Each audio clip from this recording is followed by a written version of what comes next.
Welcome to part 9 on the road to secession. And now we're going to talk about John Brown and Harper's Ferry.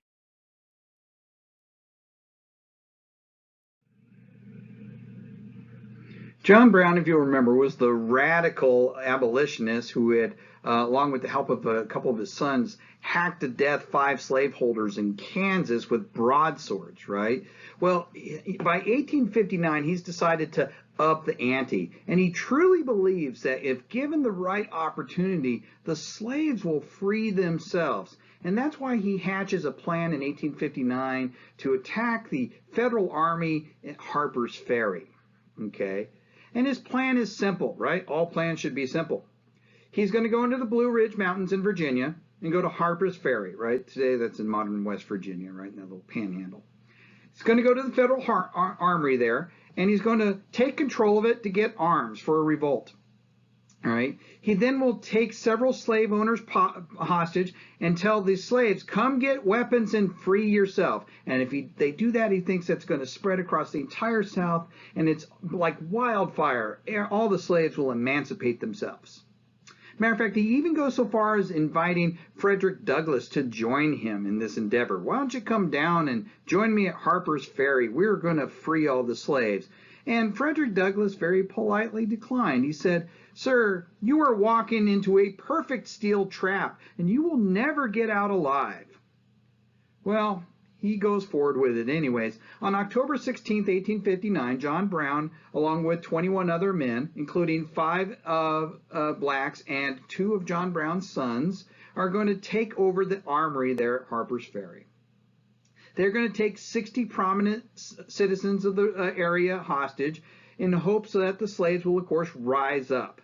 But the suppression of the slaves and that pro-slavery argument in the South that we've discussed before was so entrenched that this expected uprising doesn't happen. It doesn't materialize. He doesn't have slaves start pouring in to arm themselves. What he has happen instead is on the following day, on October 17th, U.S. Marines and U.S. Army soldiers arrive, right? And they're led by an Army colonel by the name of Robert E. Lee, and his second in command is a lieutenant named Jeb Stuart, right?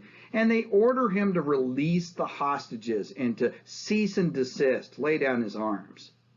On the morning of October 19th, the soldiers will attack the fortification there where John Brown was set up, and they're going to quickly overrun John Brown and his followers. 10 of the men will be killed, including both of John Brown's sons.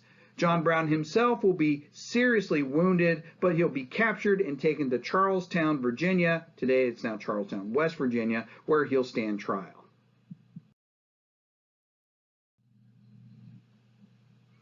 The wounded John Brown would be placed on trial in Virginia on charges of treason and murder.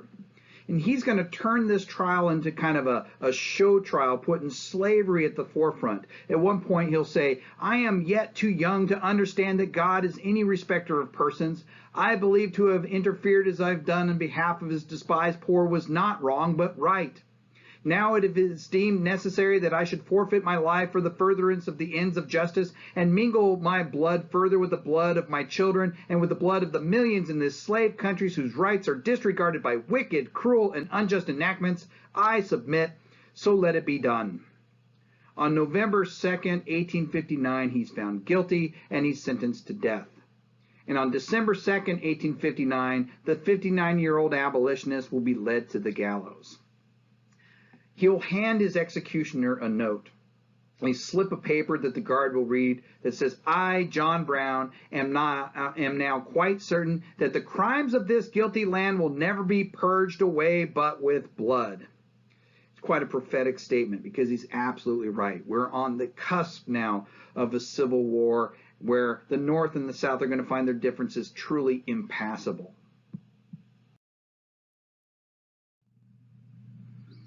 In the North, John Brown will be seen as a martyr in the fight for human liberty, right? Newspaper magnate Horace Greeley will write of him, "The noblest manhood in America swings off the gallows of a felon." Ralph Waldo Emerson will write of him, he'll refer to Brown saying that he is the new saint awaiting his martyrdom. And who, if he shall suffer execution, will make the gallows glorious like a cross, right? I mean, they almost kind of give him this sainthood feel, right? Meanwhile, Southerners see John Brown as just a typical abolitionist and a visible sign of the North's unrestrained hatred for the South, just like that empty seat in the U.S. Senate chambers is a visible sign of the South's unrestrained hatred for the North.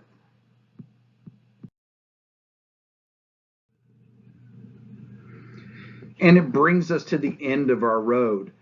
The institutions, the national institutions that generally held this nation together were beginning to break down, right? For example, in religion, you're going to have splits in the church, Northern Baptists and Southern Baptists, right? Northern Methodists and Southern Methodists.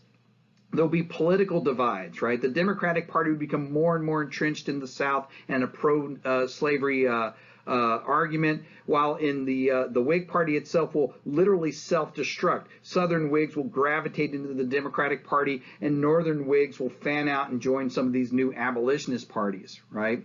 The Republican Party will take shape in the ashes of the Free Soil Party, right? And it'll run their first presidential candidate in 1856, John C. Fremont, who had been made famous for helping capture California during the Mexican-American War, right? His platform called for the banning of slavery in all the territories, right? The Democrats are going to control the presidency in this time, though. John C. Fremont won't win in 1856. Instead, Franklin Pierce of New Hampshire, a dough-faced Democrat, will be replaced by another dough-faced, James Buchanan from Pennsylvania. A dough-face is a Northern Democrat with Southern principles, right? But in 1860, the Republican Party will gain more strength, and in 1860, a presidential election is going to set the entire thing on its head and be the last trigger that leads us to civil war.